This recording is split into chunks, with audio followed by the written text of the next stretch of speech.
Jai Shri Mataji. Let us all bow down to Shri Mataji, raise our Mother Kundalini and put bandhan.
Let us recite Shri Ganesh Mantra.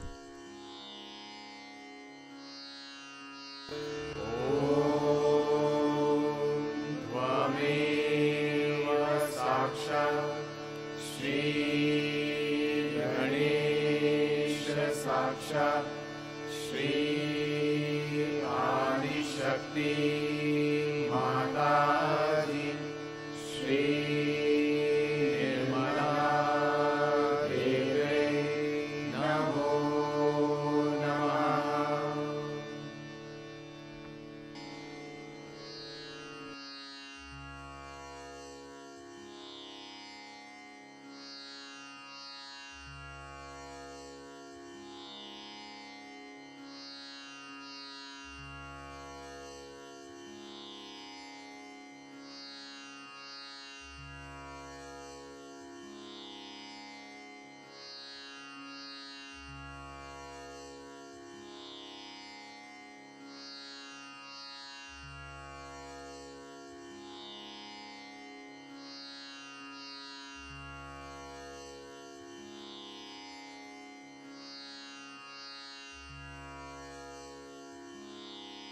Let us bring our attention on our Sahasrara.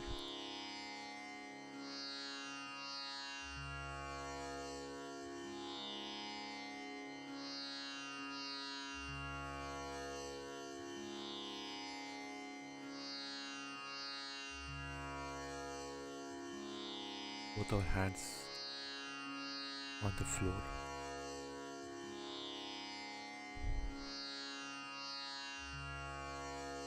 Shri Mataji, kindly bless us with complete balance.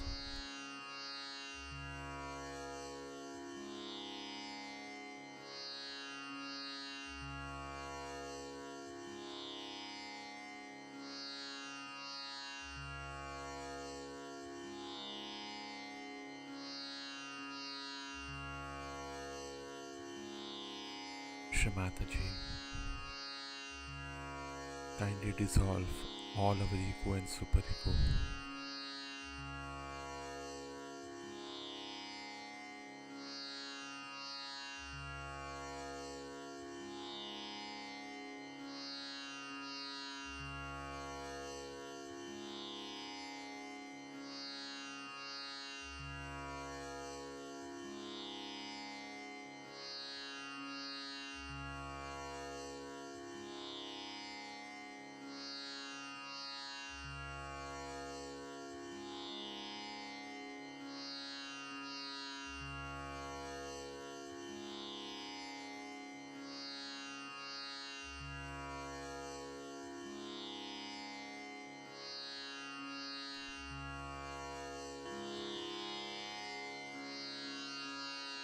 Let there be complete thoughtlessness.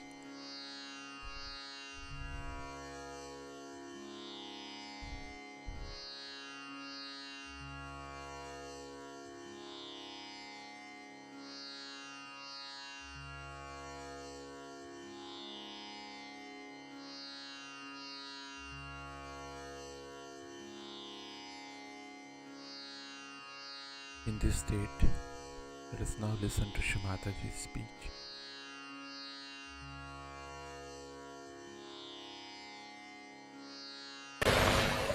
I'm sorry I had to speak in Hindi language because most of the people who are here are understanding Hindi only.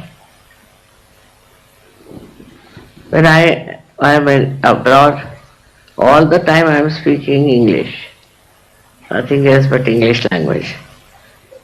And then I want to have some change for a while. Regarding today's great advent of Sri Jesus Christ, I told them that He came on this earth with a very great mission. I would say one of the greatest vision, because He wanted to open the Agya Chakra, which was so constricted and could not be done before. For that He had to sacrifice His life. By that sacrifice only, the great Agya could be opened. He was aware of it. He knew that it has to happen, that he has to somehow accept this sacrifice. As it is, he was a divine personality. He had no problem in doing so, but he thought that could be some other way there by which you can open this Agya Chakra. But he had to sacrifice his life.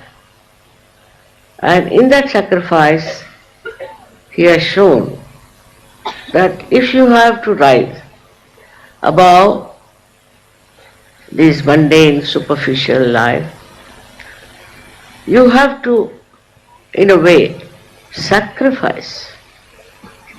Sacrifice what? Sacrifice all your 6 enemies. But with the Kundalini awakening, all these 6 enemies completely get detached. Depends on how your Kundalini has risen. If she has risen in a perfect manner, then I have seen people at the first shot, they just become completely self-realized. Of course, there are very few, but they have been. While I see most of you have little problems, and for most of you it is the problem of the Agya Chakra. How do we get the Agya Chakra working so much is this, that we think as a reaction to anything outside. We react to everything. I see here all these lamps. I can react by saying, from where did they get all these? How much it must have cost? Where are they kept all the year round? All kinds of things. I can react. This reaction comes from our conditioning or from our ego. Egoistical people are extremely sensitive. If you give them, say, something that they think is not very dignified, they can feel hurt. They can feel hurt for anything because they have a consciousness that they are something special, something higher people, and one should behave with them when they are dealing with anyone. And that's how they get absolutely disturbed if they find anybody in any way degrading them. This comes from ego. Ego is a part and parcel of this Agya movement. And the second one is your conditioning. Now you have a conditioning. Say you are an Indian. Now the conditioning is that a person who comes to meet you should touch your feet, supposing. That's your relationship. And the person doesn't touch your feet, then you are angry. Anything like that, which is your conditioning, gives you an idea that you are being insulted or in any way you have not been respected, then you feel bad. The other reactions are of ego are like this. As I said, I see those lamps and I can say, why not I have it? Or if I have them, why will I give it to anyone? Ego reactions are there, or conditioning reactions are there. These two were to be finished, and that was done by the sacrifice of the life of Christ. Christ himself was a divine person, and a divine person is like the sea, because it remains at the 0 point, at the lowest point. It does all work from that point. It will make clouds, it will make rain, and when all the rivers are in space, they'll run into the sea. Because the sea remains at the lower point. So humility is one of the criteria of a Sahaja. A person who doesn't have humility cannot be called Sahaja. I have seen even Sahajogis get very angry. Sometimes start shouting and getting angry and misbehaving. That's the sign that he is not yet a Sahajogi, he has to still match.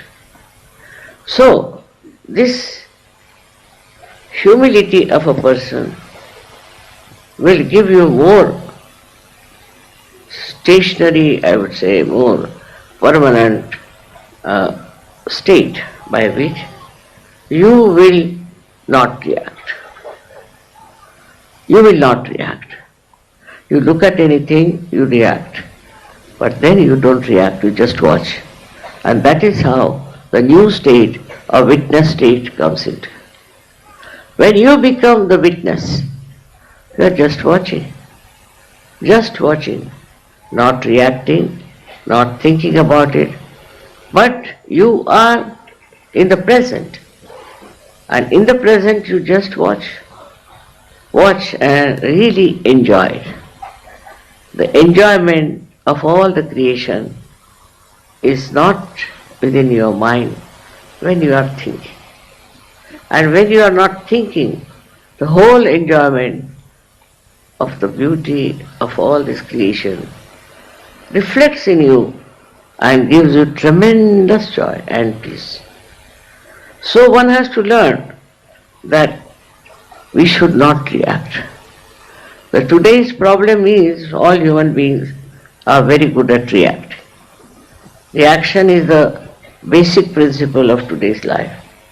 See any newspaper, you see any book, you meet anyone, what I find that they are experts on reacting.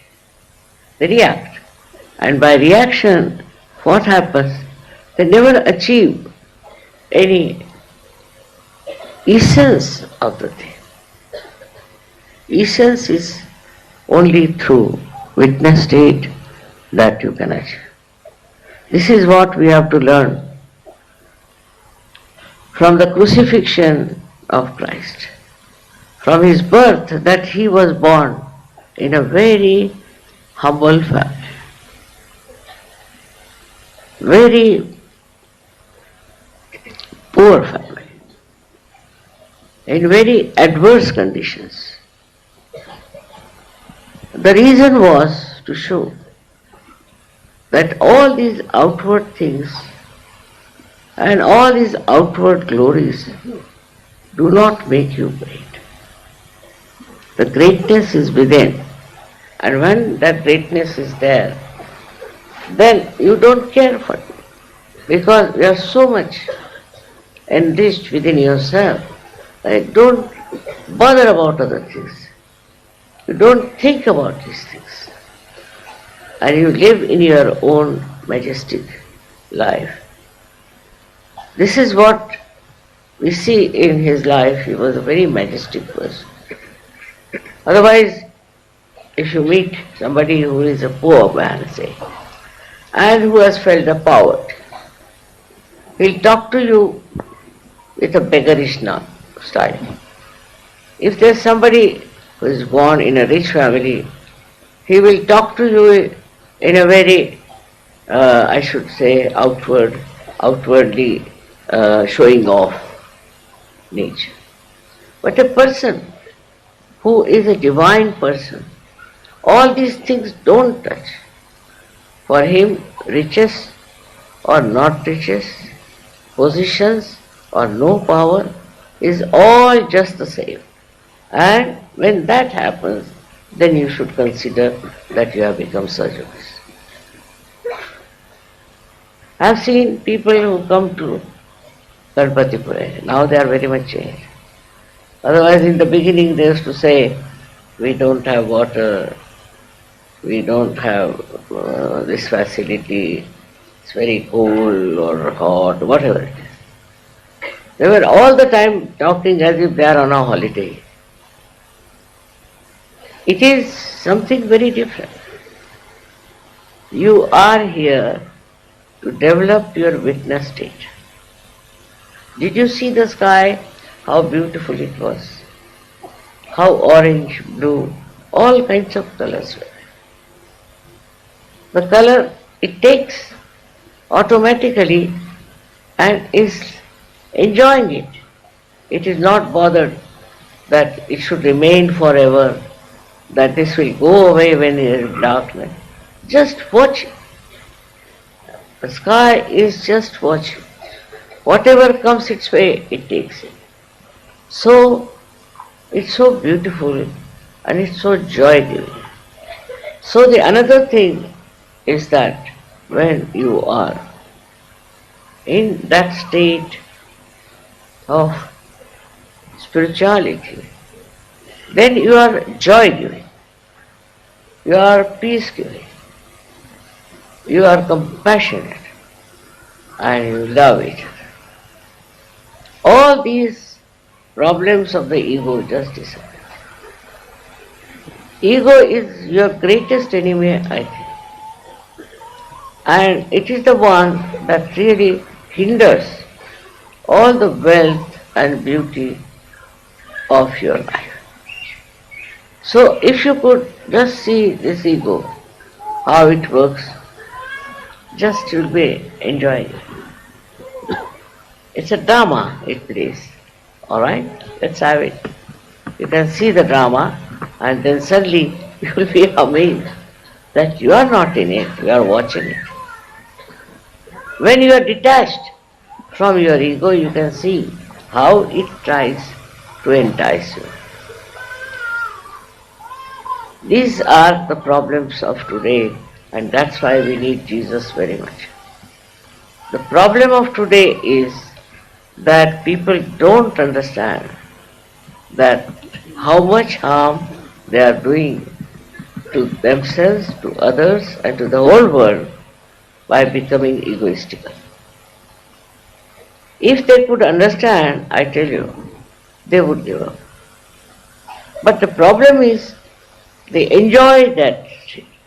They enjoy that kind of meanness, or I would say very low level living.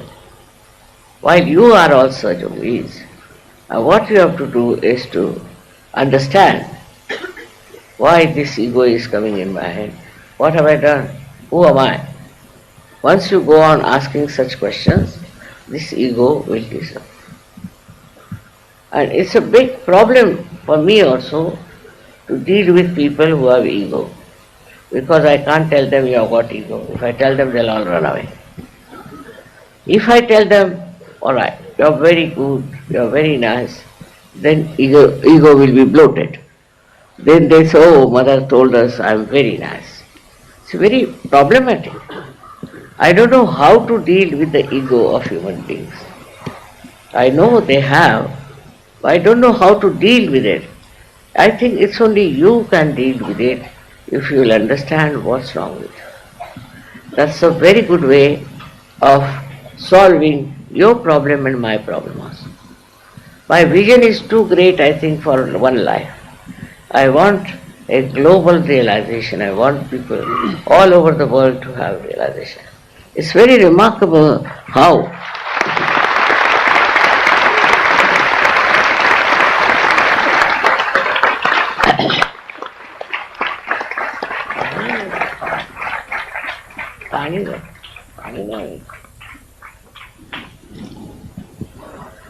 in such culture we have a proper training for getting rid of it. You can yourself introspect yourself. You can yourself see why you behave like this. The introspection that Sahaja-yogis can do cannot be done by other people because they can enter into themselves, they can see for themselves, they can watch others, and with that they can just try to see what is this Mr. Ego doing within your head. Of course, we know that the mantra of Christ is the best for removing all egoistical problems. And that helps a lot. But also, when you are doing this mantra, you should be yourself in a very humble state. What am I, after all? Who am I? Look at so many stars, look at so many beautiful things. Who am I? What have I done? Why should I be so egoistical? Why should I think I am something great? And also other people pamper you because they want to take advantage of you. So they'll pamper you, they'll say, this is very great, you are very great. And you just get enamored, get lost. You are like thrown into the torrential rain and you flood out into big, I think, like a big stream of egoistical people. And if you see around today, in these modern times, everybody is quite conscious of their ego, very conscious. And the way they are coming up in the newspapers or the way they are in some magazines, I'm quite amazed. I would feel shy to be there because it's so much of expression of your ego, nothing else. All kinds of things they start. They have competition of ego, lots of competition. Like they have a beauty competition, then they have another competition for Mr. You can say India, Mr. this thing, that. All these things actually give the person ego, and others also run after such competitions. They think, why am I not? I should be like that. So it's very deadening and absolutely blinds your mind that you think this is the way one has to be very successful. This success lasts for how long? It perishes in no time. But success in Sahaja Yoga is what will last forever, and everybody will remember it. The one who has this kind of a humble nature will be remembered for generations. I've never seen a statue of a person who has been egoistical. On the contrary, if there was some, they used to criticize, he was a very egoistical man. And nowadays it's impossible. Anybody who has ego, I don't think anybody is going to sing any songs about such a person or going to raise any statues in there. So in the heart of hearts, we like humble people. And if we want others to like us, we should be also very humble. Not artificially, but really.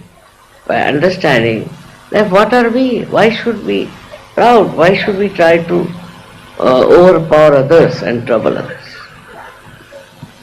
If you understand that, you have done full justification to the incarnation of Jesus Christ the Great. There are so many qualities he has shown, but for us the best is his passing through the ego, sacrificing his life, is the greatest message. And for that we have to understand. But those who call themselves are the most egoistic. I was surprised that English people are extremely egoistical. Or otherwise other countries also have seen in the West. They are very egoistical. There is no humility at all compared to Indians. They are very, very egoistical people. Why? Because they are following Christ. Can you imagine? Is this the way we follow Christ? Those who call themselves Christians and those who call themselves very great admirers of Christ should show in their life that humility, that compassion, that love. It is not so. So especially for people who are from Western countries, you must try to learn Sahaj culture. In a Sahaj culture, how do we talk, how do we live, how do we contact, is something very different. And then once you start Sahaj culture in your life, you'll be amazed. Others will be amazed how you are having rapport with each other, how you are looking after everything so well. This is the best way to live in this world as Sahajogis, where there is no ego, there is no condition, nothing. You are just absolutely free from all these horrible attributes. And then you will be amazed how people will trust you, how they will like you. I wish you all a very happy Christmas.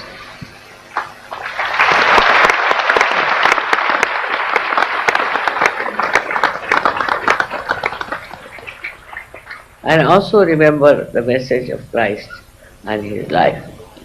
May God bless you.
Let us recite the three great mantras.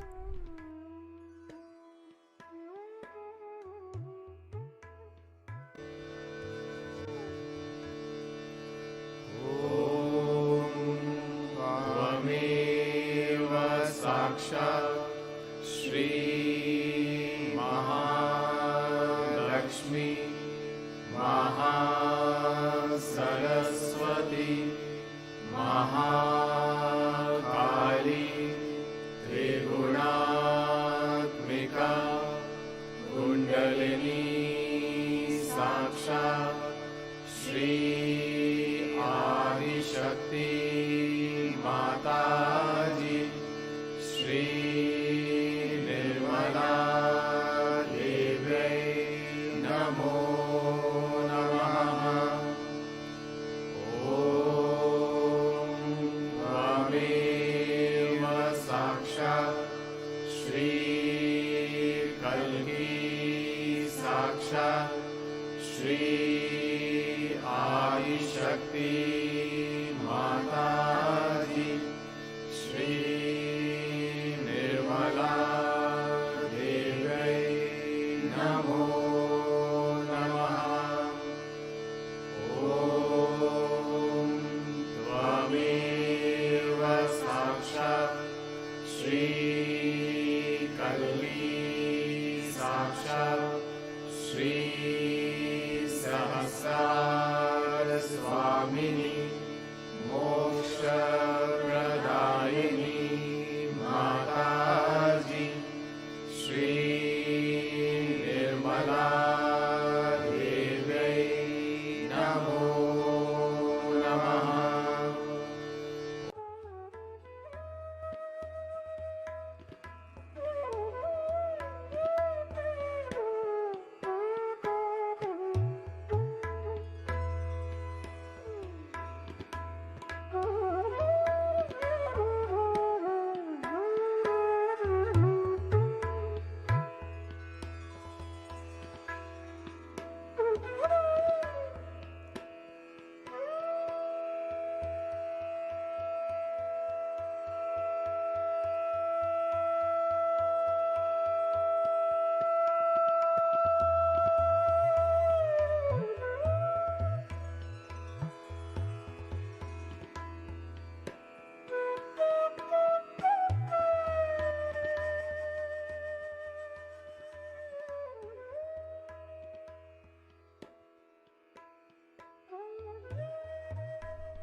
Thank you, Shri Mataji, for blessing us with this beautiful meditation.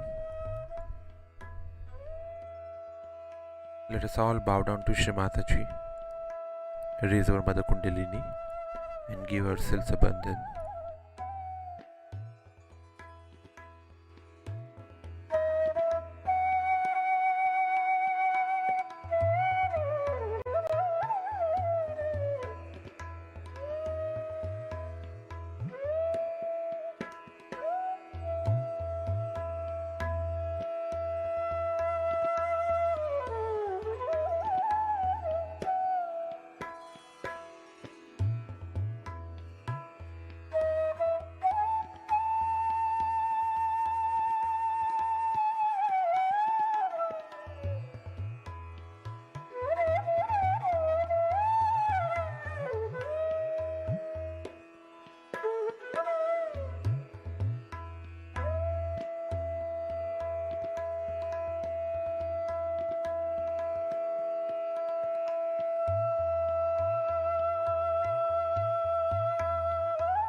Let us meet again tomorrow morning, same time.